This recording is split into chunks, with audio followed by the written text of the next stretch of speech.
ಶ್ರೀರಂಗಪಟ್ಟಣದ ತಡಗವಾಡಿ ಗ್ರಾಮ ಪಂಚಾಯತ್ನ ಅಲಗೂರು ಗ್ರಾಮದಲ್ಲಿ ಶುದ್ಧ ನೀರಿನ ಘಟಕ ಅಧ್ವಾನದ ಸ್ಥಿತಿಯಲ್ಲಿದೆ. ಗ್ರಾಮದ ಜನರಿಗೆ ಶುದ್ಧ ನೀರಿನ ವ್ಯವಸ್ಥೆ ಇಲ್ಲ. ಉಚಿತವಾಗಿ ಸ್ಥಳ ಕೊಟ್ಟರೂ ಸಹ ಘಟಕ ಸರಿಯಾಗಿ ಬಳಕೆ ಆಗ್ತಾ ಇಲ್ಲ. ಹುಲ್ಲು ಸೌದೆಯನ್ನು ತಗೊಂಡು ಬಂದು ಅದರಲ್ಲಿ ಹಾಕಿದ್ದಾರೆ.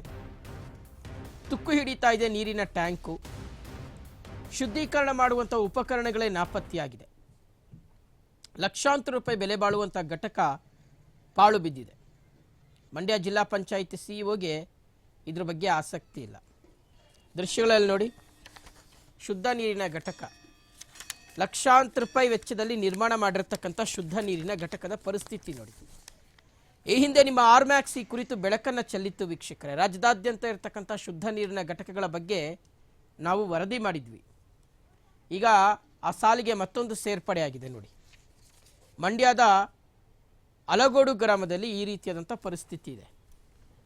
ನೀವು ಯಾಕೆ ಲಕ್ಷಾಂತರ ರೂಪಾಯಿ ಖರ್ಚು ಮಾಡ್ತೀರಿ? ಜನರ ತೆರಿಗೆ ದುಡ್ಡನ್ನ ಯಾಕೆ ಹಿಂಗೆ ವೇಸ್ಟ್ ಮಾಡ್ತೀರಿ? ನಿಮ್ಗೆ ಇಷ್ಟು ಇಂಟ್ರೆಸ್ಟ್ ಇಲ್ಲ ಅಂದರೆ ಬಿಟ್ಬಿಡ್ಬೇಕು, ಹಿಂಗೆ ಕಟ್ಟಕ್ಕೆ ಹೋಗಬಾರ್ದು.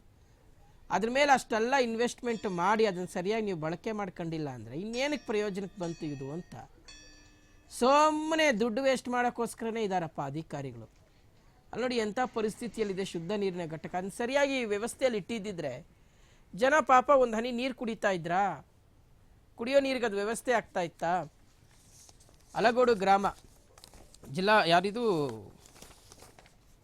ಈ ಗ್ರಾಮ ಪಂಚಾಯತ್ ಜಿಲ್ಲಾ ಪಂಚಾಯತ್ ಸಿಇಒ ಜಿಲ್ಲಾ ಪಂಚಾಯತ್ ಸಿಇಒ ಸ್ವಲ್ಪ ಇದ್ರ ಬಗ್ಗೆ ಗಮನ ಹರಿಸಿ. ಸಂಬಳ ಮಾತ್ರ ಬೇಕು ನಿಮಗೆ ಗೌರ್ಮೆಂಟ್ದು, ಇದ್ರ ಬಗ್ಗೆ ನಿಮಗೆ ಆಸಕ್ತಿ ಇಲ್ಲ.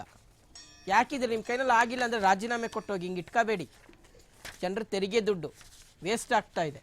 ಇಲ್ಲ ನಿಮ್ಮ ಸಂಬಳದಲ್ಲಿ ಮಾಡಿಸಿ ಗೊತ್ತಾಗುತ್ತೆ. ಒಂದು ತಿಂಗಳು ಸಂಬಳ ತಗೊಂಡು ಮಾಡಿಸಿ ಗೊತ್ತಾಗುತ್ತೆ.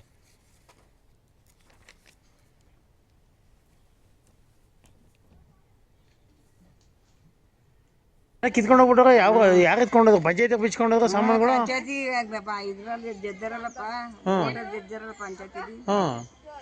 ಏನ್ ಹೇಳ್ತಾರೆ? ನಿಲ್ಸ್ಬಿಟ್ಟಾರಲ್ಲ. ಏನ್ ಹೇಳಲ್ಲ, ನಮ್ಗೆ ಗೊತ್ತಾಗ್ತಿಲ್ಲ ಕಣಪ್ಪ. ಈಗ ನೀರಿಗೆಲ್ಲ ಏನ್ ಮಾಡ್ತಾರೆ? ಕುಡಿಯೋ ನೀರಿಗೆ ನಲ್ಲಿ ಬಿಟ್ಬಿಟ್ಟಾರ. ನಲ್ಲಿ ಇಟ್ಕೋತೀರಿ? ಓ, ಈಗ ಶುದ್ಧ ಕುಡಿಯೋ ನೀರು ಸಿಗ್ತಲ್ವಾ? ನೆಲ್ಲಿದೆ. ಓ.